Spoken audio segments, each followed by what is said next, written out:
Madame, Messieurs, merci. Bonjour. Bienvenue dans cette grande émission Océan. Nous sommes week-end, c'est le samedi aujourd'hui. Merci beaucoup parce que vous nous suivez à travers vos petits écrans dans vos salons. Merci parce que vous nous accordez cette chance de vous parler aujourd'hui des grandes questions d'actualité. Nous en débattons avec un haut cadre de l'UDPS. Lui, c'est Maître Patrick Mouingandou Malik, président cellulaire de l'UDPS limité résidentiel. Il est avec nous sur ce plateau. Vulgarisation de l'accord et surtout les deux accords. N'oubliez pas, Doha et accord de Washington. Qu'en pense l'UDPS et pourquoi ces silences? Nous en discutons avec lui. Nous sortons de ces grands silences. N'oubliez pas que Joseph Kabila Kabange il devait répondre depuis hier au niveau de la haute cour militaire. Dommage, il a encore brillé par son absence. Que pense l'UDPS sur ces cas? On en discute dans cette émission. N'oubliez pas que le chef de l'État se bat corps et âme, bec et ongles, sang et eau, pour que la paix revienne totalement dans notre pays. Eh bien, je suis avec Patrick Mouingandou Malik sur ce plateau. Comme d'habitude, ça a été annoncé, il est avec nous. Maître Patrick Mouingandou Malik, bonjour. Bonjour, monsieur Théo. Comment vous allez? Oui, je me porte bien, et vous? Oui, ça semble aller, merci beaucoup. Je vais d'abord vous demander, en tant qu'avocat, d'abord, parce que je vous ai présenté, vous êtes avocat de surcroît, que les gens n'oublient pas que vous êtes aussi administrateur à la régie des eaux. Les chefs de l'État ne nous aiment pas à PCB, mais quand même, j'ai en face de moi un mandataire de l'UDPS d'ailleurs, même si ce n'est pas des nominations récentes. Maître Patrick, c'est quoi un accord d'abord? Merci beaucoup pour la question. J'aimerais d'abord féliciter en passant les autorités du pays, en commençant par son Excellence Félix-Antoine Tshisekedi, pour sa diplomatie agissante qui a porté des fruits, qui a amené le pays là où il est, c'est-à-dire un pays qui est en train d'émerger. Il faut souligner cela parce que ça fait 30 ans qu'on était perdu dans les concerts des nations. On n'entendait pas la voix de la RDC. Vraiment. Et ça, c'est un succès, il faut le féliciter, c'est historique de voir que la RDC est en train de reprendre sa position géostratégique et diplomatique. Donc voilà, je profite de l'occasion pour aussi féliciter notre diplomate, maman Thérèse Kaikwamba, Wagner. À la ministre d'État et ministre des Affaires étrangères. C'est une grande dame qui a démontré ses capacités en matière de négociation. Malgré tout ce qu'on peut dire, tout ce qu'on peut la reprocher, oh non, elle a signé les bradages des ressources. Nous en discutons dans cette émission. Elle a joué un rôle très crucial dans ces négociations. Voilà, nous disons merci pour tout le travail qu'ils ont abattu pour le bien du pays. Alors, pour répondre à votre question... Voilà. C'est quoi un accord? Un accord, c'est une convention entre parties. Très bien. Il s'agit d'un accord international, donc c'est une convention... Entre États. Entre parties États pour régler une situation. Un problème... voilà, pour conclure un marché, pour mettre fin à un différend. Et dans les cas d'espèce, c'est ce qui nous concerne, puisque nous avons signé un accord de paix avec le Rwanda d'abord, qui était très impliqué dans cette crise humanitaire. Il faut rappeler aux gens que cette crise a commencé depuis 1996. Donc nous avons signé cet accord qui est une convention, les parties conviennent, ils prennent des engagements de manière solennelle devant le monde entier et je pourrais même dire dans les concerts des Nations Unies, donc, puisque la RDC comme le Rwanda font partie, sont membres des Nations Unies. Très bien. Donc ce qui se passe... ça nous concerne en tant que juristes. Nous devons nous efforcer d'expliquer aux gens un accord, quand il est signé, il doit être exécuté de bonne foi. Donc voilà un peu si ça, je peux répondre à votre question. Merci. C'est une convention à laquelle les deux parties s'engagent, de parties. Dans les cas d'espèce, il s'agit des parties États. Oui. Mais de manière générale, c'est... Et l'accord doit être respecté. De bonne foi. Merci. Exécuté de bonne foi. Mais dans les cas d'espèce, madame, monsieur, il faut boyer bango. Hein. Des fois, on a un problème avec les communs, le peuple, qui ne sait pas faire la différence entre ces deux accords. Il y a deux accords qui se sont signés, l'accord de Washington et l'accord de Doha. En quoi consiste l'accord de Washington et celui de Doha consiste en quoi? Merci pour la question. Il faut apporter une précision. Oui. Il ne s'agit pas des deux accords. Okay. D'abord, la méthodologie choisie, c'est quoi? Avant d'entrer en négociation pour la signature d'un accord, proprement dit, le parti convient de signer un accord de principe. Voilà. Ou faire une déclaration des principes. C'est-à-dire que nous allons dans les discussions ou dans les négociations pour conclure un accord. Avant cela, il y a de préalables. Le préalable, c'est quoi? Ce sont les principes dont on parle. C'est comme ça qu'on parle des déclarations des principes. C'est-à-dire les points sur lesquels on ne peut pas transiger.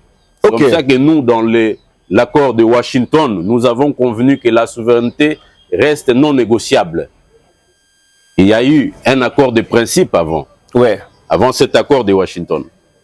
Donc, jusqu'à là, à Doha, il n'y a pas encore un accord de paix. Ah, ok. À Doha, il y a des déclarations de principe. Ah, c'est-à-dire que... une manifestation d'intention. Oui, oui, il y a des préalables, voilà. Il y a des conditions. On a érigé ça en principe pour dire l'intégrité territoriale, on ne négocie pas. Mais il y a quelque chose sur l'autorité. Donc, faites la part des choses. Il y a eu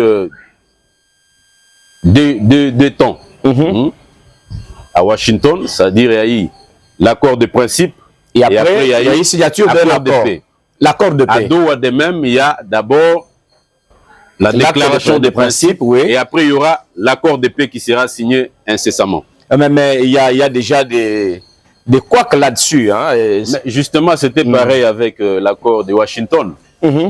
Qu'est-ce qu'on attendait? Mais comment vous pouvez accepter quand même de réintégrer encore les belligérants, les groupes armés? Pourquoi vous êtes allé... Vous me demandez de... Avançons. Dans les vues. Oui. On n'est pas encore en train d'explorer l'accord. C'est là où je suis avec vous. Parce qu'il n'y a pas encore accord, vous venez de dire. Il faut qu'on se mette d'accord.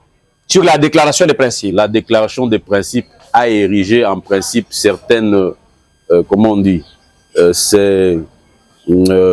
certaines recommandations du gouvernement congolais. Le gouvernement congolais a insisté que face aux rebelles, le rétablissement ou la restauration de l'autorité de l'État, on ne peut pas y transiger là-dessus. Que ça soit un principe. Vous allez aux discussions, mais la restauration de l'État, on doit vraiment y veiller. Donc, on doit faire de ça un principe non négociable. Sacro-saint. Sacro-saint, voilà les termes. Voilà. On ne peut pas y déroger. Hein. Nous y allons, voilà, nous disons ceci. La restauration de l'État, nous devions reprendre les territoires. L'intégrité territoriale. Les territoires occupés par le M23. Hein, sur ces points-là, on ne peut pas transiger et on va aux négociations tout en sachant que l'État congolais doit reprendre tous ces territoires-là. Donc, ça veut dire qu'il n'y a pas encore eu un accord signé. Vous voyez que ceux qui ont le bakité et l'ingénieur à la Moboulou, parce que tout le monde dit accord. C'est écrit noir sur blanc. Non, mais quand les communs de mortels parlent de l'accord, c'est déjà... L'accord est en train d'arriver parce que les partis vont commencer les négociations bientôt. On leur a donné du temps de s'imprégner des principes avant d'aller aux négociations. Donc, nous allons aux négociations tout en sachant que ces principes ici est sacro-saint. Donc, on n'y touche pas. On n'y touche pas. Quels que soient les brouillades. Donc, nous allons avec eux comme ça aux négociations. Ça commence bientôt là et l'accord pourrait être signé au mois d'août. Fin août, je crois. Fin du mois d'août. Alors, ne dites pas qu'il y a déjà accord de paix avec Doha. Hein?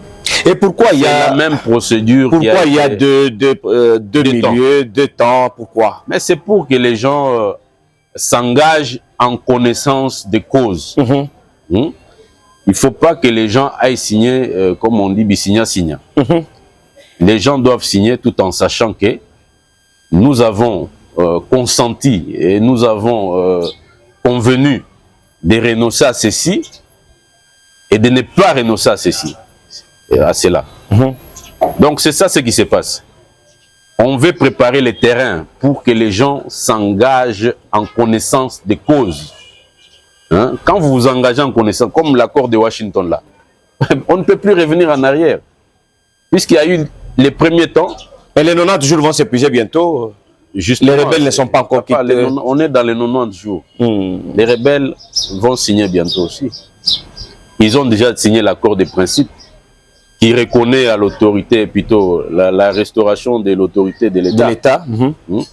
D'ailleurs, j'ai aimé ce qu'on a dit, l'autorité gouvernementale. Ne confondons pas les choses. Nous allons en négociation tout en sachant que notre pays s'est engagé à ne pas renoncer à tel principe. Entre autres, la restauration de l'autorité de l'État. Or, qui veut dire restauration de l'autorité de l'État, veut dire que l'État doit imposer sa présence partout. Présence administrative, présence policière, présence militaire. Maître Patrick, je rappelle à mes téléspectateurs que vous êtes président de la cellule de l'UDPS Liberté Résidentielle. Vous êtes avocat de surcroît. Est-ce que l'UDPS, votre parti, apprécie ces accords? Naturellement, l'UDPS ne peut qu'apprécier les accords. Je ne vois personne à l'UDPS qui a exprimé un mécontentement, même de manière discrète. Mais sinon, il y a des craintes par rapport à la mise en œuvre de ces accords. Tous nous avons ces inquiétudes-là, étant donné que nous connaissons comment la partie rwandaise s'est toujours comportée. À plusieurs reprises, les accords non respectés. Jamais respecté les accords. L'un des grands accords qui avait été signé par le passé, c'est l'accord d'Addis Abeba. Avec les mécanismes de suivi et autres, oui. Cet accord est devenu obsolète parce que le Rwanda ne fait qu'alimenter les conflits à gauche et à droite. Alors aujourd'hui, nous, à l'UDPS, puisque vous parlez de l'UDPS, l'UDPS doit faire un travail de fond. Puisque nous devons nous approprier ces accords conformément aux directives des autorités du parti. C'est notre accord. C'est historique. Ce pays a fait 30 ans dans une crise humanitaire et dans une crise sécuritaire. Et aujourd'hui, on arrive et de manière plus sage, puisqu'il faut reconnaître de la sagesse dans ce qui s'est passé. La sagesse légendaire de notre président de la République. Il a usé d'une grande sagesse pour déjouer tous les complots de l'ennemi. L'UDPS est le parti qu'il a porté au pouvoir. Par conséquent, l'UDPS doit l'accompagner dans la vulgarisation de ces accords. Mais ça ne se sent pas, on ne vous sent pas. Bon, les partis déchirés par des querelles intestines. Comment ça? C'est connu de tous. Hein? C'est connu de tous, on ne peut pas se voiler la face. Le parti souffre, alors qu'il devrait en ce moment ici être préoccupé à accompagner la vision du chef de l'État, tout en se lançant, en initiant des activités de vulgarisation. Oui, vraiment. Hein, mais nous sommes désolés de constater que de tous les bords, il n'y a pas des initiatives. Heureusement que nous avions pris l'engagement d'entreprendre des initiatives dans ce sens-là. Malgré la crise interne qui règne au parti, nous avons dit que nous allons vulgariser ces accords avec nos moyens de bord. Mais la première responsabilité revient aux instances nationales du parti. Et à quand la fin de la crise? Bon, à quand la fin de la crise, de la manière qu'elle a commencé, elle va cesser de cette manière-là. Puisqu'on s'est réveillé. C'est pas possible. On s'est réveillé un jour, il y a eu crise. Les gens en train de s'assommer à coups de textes. Nous avons pris position. Nous disons, nous voulons les changements au parti. Très bien. C'est-à-dire que le leadership au sommet du parti laisse à désirer. Il faut qu'on imprime un leadership capable de transformer le visage de l'UDPS. Le visage de l'UDPS n'est plus attrayant. Le visage de l'UDPS est défiguré. Personne ne On dirait que vous êtes des orphelins. Oui, mais personne ne veut même... Quand il entend l'UDPS, il a une façon de voir de l'UDPS. Il s'est fait une idée de l'UDPS d'un parti désorganisé, alors que le parti est organisé. Mais il suffit seulement de mettre un peu de l'ordre, de la discipline. Et cela doit commencer au sommet, puisqu'à la base, il n'y a pas de problème.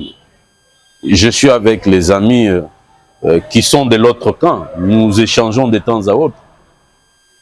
Ce que nous devons éviter à l'UDPS, c'est qu'un climat malsain puisse élire domicile. C'est-à-dire la haine viscérale. Ça traînait quand même ces genres de conflits. Nous devons éviter cela parce que nous sommes une famille. Très bien.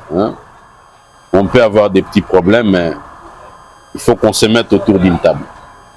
Il ne sert à rien de toujours attaquer les autres quand l'occasion se présente. Très bien. Nous ne voulons pas aller sur ce terrain-là, de charger les autres. Chacun est responsable de cette crise à son niveau. Par rapport à ce qu'il a comme responsabilité au parti. Chacun de nous est responsable. Donc, je vous assure qu'elle prendra fin, puisqu'un jour on s'est réveillé, elle a commencé. Un jour on se réveillera, elle a pris fin d'elle-même. Alors, est-ce que... Pourvu que les gens aient des bonnes dispositions du cœur. Très bien. Puisque le chef, il faut le dire, c'est un démocrate, mais aussi c'est un diplomate.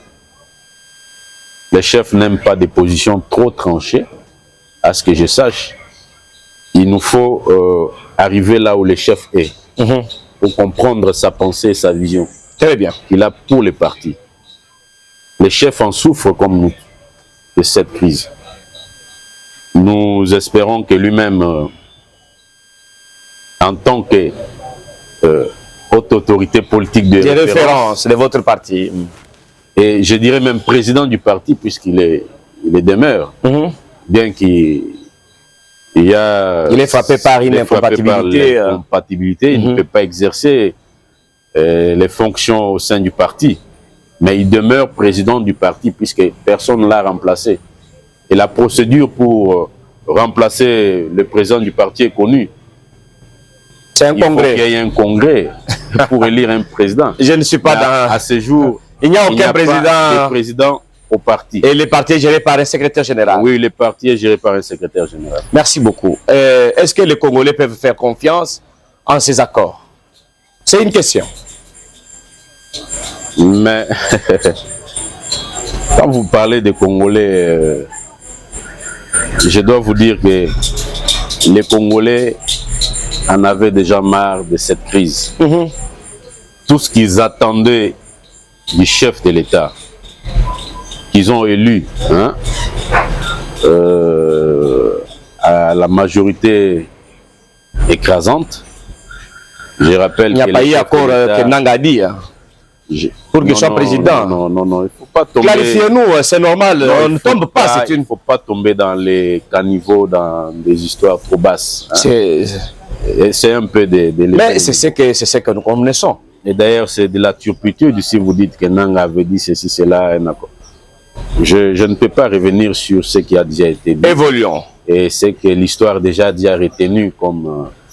moi, je parle des récentes élections. Si vous me ramenez aux premières élections, là, c'est dépassé d'abord ce débat-là. Ok. Alors, le peuple congolais a élu le président de la République à une majorité écrasante. Je crois 73 ou 4%. Donc ça veut dire qu'il bénéficiait de la confiance du peuple. Et le chef de l'État, dans tout ce qu'il fait, il a eu à consulter le peuple. Rappelez-vous qu'il avait initié les consultations présidentielles. Pour former l'union sacrée. 2020. Et il s'est fait une idée de ce que la population tout entière attend. C'était la fin des conflits armés, de mettre fin aux groupes armés et qu'il y ait une paix, une quiétude générale sur toute l'étendue du territoire. À ce jour, c'est un chemin parsemé beaucoup d'embûches, mais nous sommes en train d'y arriver. Hein? La paix, c'est un chemin, un bon parcours du combattant, comme on dit. Nous sommes en train d'y arriver, lentement et sûrement. Et les Congolais? Et les Congolais croient en ces accords. Je ne vois qu'un Congolais qui peut remettre ces accords en cause, en question.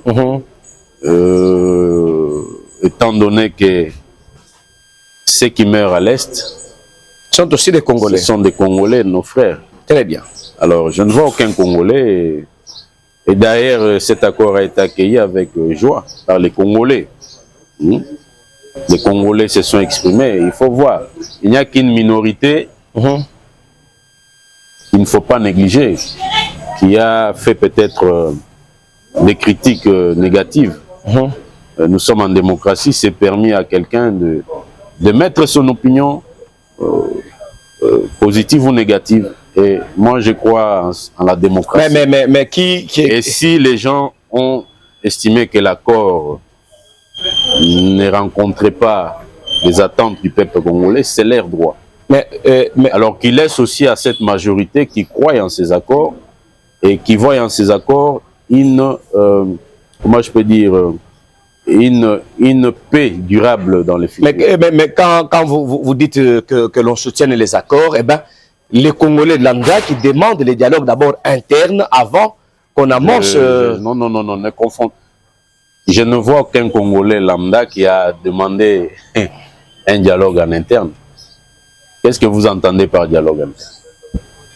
Ce sont des arrangements... Mais il fallait d'abord commencer par là avant de... Quand vous parlez du dialogue à l'interne, je vous mets au défi. Ce sont des arrangements politiques pour se partager des postes. Et ceux qui le disent, ce sont ceux-là qui se sont exclus du processus électoral. Ils ont tout boycotté par... Mais au nom de l'unité, on est de la paix... Ceux qui en parlent, c'est ceux qui ont eu un score... médiocre. Médiocre, excusez-moi, lors des dernières élections. Non, mais pourquoi ne pas accepter de se mettre ensemble, à table, par exemple? Mais ça, c'est une question qui relève du pouvoir discrétionnaire du chef de l'État. Le chef de l'État est libre. Si il pèse les pour et les contre, il estime qu'on peut aller au dialogue. Et là, on peut aller, il ne faut pas en faire un problème. Et les échanges ou les dialogues auxquels vous faites allusion doivent se faire dans un cadre institutionnel, dans un cadre prévu, c'est-à-dire il y a une constitution. Quand vous avez des réclamations à faire, il est recommandé ou il est toujours préférable de vous adresser au chef de l'État. Et j'ai vu Martin Fayulu qui s'est adressé au chef de l'État. Et après, il a été voir le chef de l'État, ils ont échangé. C'est ce que nous voulons. Mais c'est presque le même travail qu'a fait Bérande qu'il fait aussi, les autres, à vrai dire. Les autres n'ont pas le courage de le faire. Je félicite M. Mozito, Adolphe. Mozito aussi, qui a eu à le faire, et ainsi que d'autres opposants qui n'ont pas eu honte de reconnaître que, en tout cas, il n'y a que le chef qui a le dernier mot. D'accord. Il ne faut pas forcer la main du chef. Voilà. Donc, sur ce terrain-là, dialogue C'est pas important de dialoguer. Hein. Je ne dis pas que ce n'est pas important, mais quelle forme on veut donner à ce dialogue? Hein? Il y a des institutions dans ces pays. Alors, si vous voulez du dialogue, mettons cette constitution de côté et vous voyez les conséquences, c'est-à-dire qu'il y aura la loi de la jungle. C'est ce qu'il faut éviter. Donc, quel est le projet? Non, ce qui est vrai, c'est que... Vous envisagez déjà un changement constitutionnel? Le dialogue va se faire. Sous un autre format. Sous un autre format. Pas les formats là qu'on veut nous imposer par les anti-souverainistes. Vraiment. Des gens qui ont eu des accords secrets et qui ont du mal à exécuter leurs projets macabres, qui sont limités parce qu'il y a déjà l'éveil de la conscience nationale. Les gens ont compris de quel côté se trouvent leurs intérêts. La population a déjà compris. Très bien. Changeons de chapitre. Donc, il n'y a pas de problème. Si les débats nationaux ou conférences nationales, dialogue, doit y avoir lieu, il faut aussi consulter cette population. Très bien. Et cette population en a marre de ce genre de choses. On veut appliquer, mettre en œuvre les accords de paix, c'est fini, on va évoluer. Voilà un peu... Voilà, madame, monsieur, changez un peu de chapitre parce que nous tendons vers la fin de cette émission. Joseph Kabila était attendu hier à la haute cour militaire. Dommage qu'il ne s'est pas présenté. Est-ce que ça vous inquiète un peu? Vous me posez cette question, je ne suis pas porte-parole de Joseph Kabila, à ce que je sache. Quelles sont les conséquences qu'on va en tirer? Non, c'est à la justice de se prononcer. Moi, je ne peux pas... Est-ce que c'est bon de condamner un ancien chef d'État dans un pays comme le nôtre? Un ancien chef de l'État, c'est un citoyen comme tout Congolais. Du moment qu'il a cessé d'assumer ou d'exercer ses fonctions, il redevient citoyen. Mais la Constitution le protège. Quelle Constitution qui le protège? On fait d'élu sénateur à vie, c'est tout. Il ne peut pas être poursuivi pour des crimes commis pendant... De quoi on lui reproche? Je ne pense pas que c'est pour des crimes commis pendant l'exercice de ses fonctions. C'est quand il est revêtu du statut de sénateur à vie. C'est de ça qu'on lui reproche. Son comportement, sa complicité avec certains le M23 et autres. Ouais. C'est de ça qu'il est question. Donc il faut avoir le courage d'assumer ses actes. Et d'autant plus qu'on a été un officier militaire. On ne peut pas fuir ses responsabilités. Il faut les assumer. Et moi, à sa place, si j'étais convoqué, j'allais me présenter et pour présenter les moyens de défense. Et lui, il a décidé de trouver refuge là où il est là, je ne sais pas, parce qu'on ne sait plus où il est maintenant. Il est perdu dans la nature. D'accord, nous allons chuter. Nous chutons. Il y a un petit souci. Cette question, excusez-moi, ce n'est pas une question tribaliste, mais les arrestations en cascade, les hauts cadres, les officiers supérieurs de l'armée.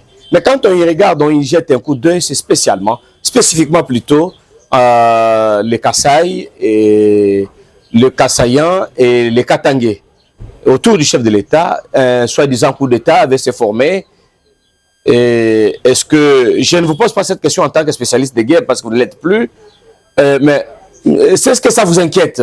Ne voyez-vous pas que votre haute autorité de référence est un peu en danger, quelque chose comme ça? Je suis navré de vous dire ce que je dois dire, mais je connais la devise de l'armée. La discipline est la mère des armées. Si quelqu'un est indiscipliné, c'est-à-dire il a des comportements qui mettent en péril ou qui mettent en péril la sécurité de la nation, je pense que l'État congolais a le droit de mettre la main sur ces individus-là. Qui qu'ils soient. Officier subalterne, officier supérieur, général, caporal, capitaine, colonel, ils sont logés à la même enseigne quand il s'agit de la sécurité nationale. Et je dois vous dire que l'armée n'a pas de tribus. L'armée n'a pas d'ethnie. L'armée, c'est un corps homogène où chaque partie du corps joue son rôle. Et dans les cas d'espèce, il y a quelques parties de la tête de l'armée qui sont un peu, comment on dit, corruptibles, gangrénés ou atteints par un cancer. Un virus quelconque. Il faut extirper ça de l'armée. Lorsque une partie du corps a un cancer, on fait tout pour amputer. Oui. Ça fait mal. Ce sont des généraux, des officiers supérieurs qui ont la plupart servi et rendu de beaux et loyaux à ces pays, mais qui ont trahi par la suite. Nous nous en débarrassons avec beaucoup de peine. Ne pensez pas que c'est... nous trouvons plaisir en faisant cela ou... Non, il s'agit de la survie de la nation, mon frère. On ne badine pas avec la sécurité nationale. S'il faut mettre la main, et d'ailleurs nous le faisons avec beaucoup d'humanisme. Ailleurs, on vous aurait déjà décapité ou exécuté. Pendu en public. Donc, il y a ce côté humain du pouvoir de Fachi que les gens semblent ignorer. À l'époque, ceux qui étaient trempés dans des salles besognes comme ça, on les arrêtait, on les mettait en prison et on les exécutait, on les exécutait sommairement. Donc, il n'y a pas de Balouba, il n'y a pas de Baswahili. Donc, cela veut dire que quand vous entrez, vous cessez. C'est le nettoyage réel qui débute déjà. Ça s'est fait sans voir qui est qui. Puisque vous le dites même. Et ceux qui sont de l'espace Kassai, ils sont aussi traqués. Voilà. Donc il n'y a pas de débat. Puisque les gens parlaient d'une persécution des Swahiliphones. Oui, ça se disait ici avec les catholiques et autres. Il ne s'agit pas de persécution. Il s'agit de poursuites judiciaires. Des inciviques, des individus malsains. Il faut mettre hors d'état de nuire tous ces individus-là. On les poursuit pour les mettre hors d'état de nuire. Dans les cas d'espèce, il s'agit de tout le monde. Il ne s'agit pas d'une quelconque tribu ou ethnie, non. Très bien. Tout le monde est concerné du moment qu'il se trouve dans les mêmes conditions. C'est-à-dire, si vous trahissez, qui que vous soyez, on va mettre la main sur lui. Moulouba, Katangé, Swahili, peu importe qui vous êtes. Très bien. Quel que soit votre grade, on va mettre la main sur vous. Donc, ne tombez pas dans ces pièges-là des gens qui pensent qu'on fait la chasse aux sorcières contre une certaine communauté linguistique. Voilà. Il s'agit de la nation qui est en péril, menacée. La sécurité nationale, le président a dit que le salut du peuple, c'est la loi suprême. Donc cette loi est implacable. On ne peut pas y déroger. Donc si on fait pas attention, on néglige cet aspect-là, nous risquons de nous retrouver la nation perdue. Donc voilà. Très bien. Madame, Monsieur, nous avons fini. Cet entretien avec le haut cadre de l'UDPS, je rappelle bien que c'est Maître Patrick Mwingandou Malik qui est le président cellulaire de l'UDPS Limité Résidentiel par devant vos caméras, par devant vos écrans, dans vos salons ainsi que sur nos plateformes numériques. Maître Patrick Mwingandou Malik, regardez très bien ma petite caméra. Quel est le dernier message que vous pouvez dire à tout le peuple congolais sur ces accords ainsi qu'à vos combattants, membres de votre parti? D'ailleurs, je l'appelle parti présidentiel.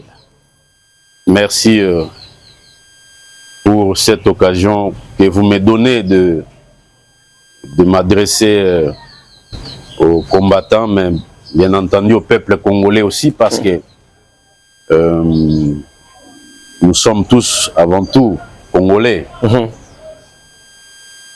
J'aimerais attirer l'attention des uns et des autres sur un fait. Actuellement, le poison congolais n'a pas dit son dernier mot. Le poison rwandais. Rwandais plutôt. Très bien, merci beaucoup. Merci beaucoup. Le poison rwandais n'a pas encore dit son dernier mot. Très bien. On répand ces poisons dans les réseaux sociaux particulièrement. Ce n'est plus dans nos médias traditionnels, puisque la population utilise plus les téléphones, les réseaux sociaux, tout ça. Donc, ils veulent atteindre facilement la population en répandant ces poisons rwandais dans les médias. Moi, j'interpelle les Congolais et Congolaises qui tombent facilement dans ces pièges-là. C'est une arme très redoutable entre les mains de l'ennemi. Nous devons faire attention de ne pas croire en tout ce qu'on dit sur les accords d'abord. Les accords n'ont pas été, comment je peux dire, les accords n'est pas ce que les Rwandais disent qu'ils sont. C'est ce que nos autorités disent qu'ils sont. Les accords de paix, les mots même est clair, on dit les accords de paix. Puisqu'entre nous et les Rwandais, il y avait la pomme de discorde. Il y avait un différend. Et on veut y mettre fin. C'est ce qu'on a signé à Washington. Mais quand vous avez un voisin qui a toujours des velléités expansionnistes, il faut savoir les gérer. Nous avons signé ces accords parce que nous sommes en droit de préserver l'avenir de notre nation et de nos enfants. Très bien. Nous l'avons fait pour le bien de la population congolaise. Qu'on ne vous trompe pas, il n'y a pas eu bradage des ressources du sol et du sous-sol. Mais nous voulons faire de nos minéraux, que nos minéraux servent à la paix plutôt qu'à la guerre. Puisqu'actuellement, rien n'est contrôlé dans la partie Est. Et depuis des années, ces minéraux étaient exploités de manière illicite et même illégale par nos pays voisins. Et quand on dit qu'il faut qu'on mette en place un système de partenariat pour l'exploitation de ces minéraux, il ne faut pas en faire un problème. Puisque si ils ont besoin de nos minéraux, ils doivent s'en procurer de manière illégale. C'est ce qu'on est en train de faire. Donc personne désormais ne pourra exploiter de manière illégale et illicite nos minéraux. Ces accords, nous les avons signés et demain nous allons signer alors les accords miniers. Très bien. Dans le futur, nous allons signer les accords miniers avec les États-Unis qui sont la superpuissance qui a la recherche des minéraux rares. Et j'espère que ces accords seront les bienvenus, ces accords miniers, puisque on va mettre en place un système d'exploitation de manière licite et légale. Donc je peux rassurer la population que ces accords, c'est pour le bien du peuple congolais. Très bien. Donc voilà, ne tombons pas dans les pièges du poison rwandais, parce qu'on en parle trop dans les réseaux. En tout cas, nous, on est déjà vaccinés contre ces poisons-là. On a un antivirus. Et je pense vous aussi, on ne tombe pas facilement dans ces pièges. Madame, Messieurs, nous avons clôturé cette émission. Merci beaucoup, Maître Patrick Mungane Malik. C'est à moi de vous remercier. Merci beaucoup. Je dis sincèrement merci à toute l'équipe qui a réalisé cette émission pour vous. C'est le week-end. Recevez-nous en rediffusion demain dimanche aussi, à partir de 18h et lundi à 6h. Merci de nous appeler pour vos questions, vos suggestions au plus 243 974 872, le numéro qui est au bas de votre téléviseur. contactez-nous pour des amples significations. On est là et vous servir, c'est notre devoir. Nous nous retrouvons très prochainement avec le même plaisir, Maître Patrick. Au revoir. Merci beaucoup. Ciao.